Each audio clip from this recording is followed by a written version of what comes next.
학교 무상급식을 둘러싼 각종 비위 의혹들이 대구시와 교육청의 합동감사로 드러났습니다. 계약 쪼개기와 같은 치명적인 비리는 적발되지 않았지만 계약부터 식재료 운반과 검수, 보조금 정산까지 급식과 관련된 거의 모든 과정에서 지적 사항이 나왔습니다. 이런 가운데 감사 결과를 두고 두 기관의 미묘한 신경전이 드러나기도 했습니다. 이동욱 기자의 보도입니다. 대구시와 대구시 교육청이 전국에서 처음으로 합동감사를 통해 지역 학교 급식의 운영 실태를 들여다봤습니다. 감사 결과 교육청을 비롯한 각급 학교에서 1,827건의 지적사항이 나왔습니다. 구체적으로는 보조금 정산 과정이 적절하지 못했던 부분과 위장업체를 통한 입찰 방해 행위, 화물운송법 위반 행위 등이 적발되었습니다.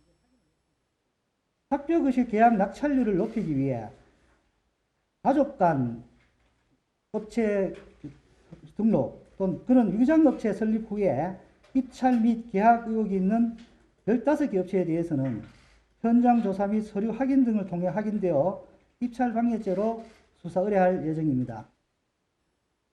무상급식 지원 단가에 인건비가 포함돼 급식의 질을 떨어뜨릴 수 있다는 지적도 있었습니다. 대구시 지원급식 지원 단가 책정 시 운영비는 교육청에서 전액 부담토록 하고 대구시 무상급식 지원 예산은 전액 식품비로만 집행하도록 함으로써 대구시는 이번 감사 적발 사안 가운데 96건을 수사 의뢰하고 1건은 고발했습니다.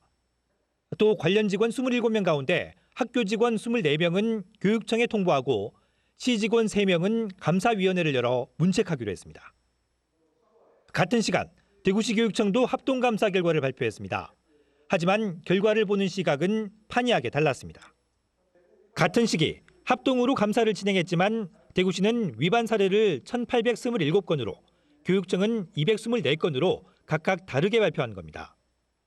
세부 지적 사례를 건수로 하게 되면 감사 결과 평가가 왜곡될 수 있다는 게 교육청 측의 설명입니다.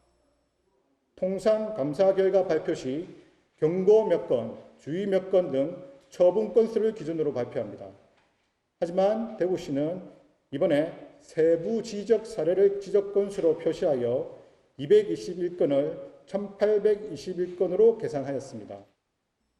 대구시는 또 이번 감사에서 교육청으로 지원한 급식 보조금 정산 과정에 문제가 있다고 판단해 24억 원을 되돌려받겠다고 밝혔지만 교육청 측은 부당하다고 맞서면서 감사 결과를 두고 두 기관의 신경전은 점차 고조되는 양상을 보이고 있습니다. HCN 뉴스 이동욱입니다.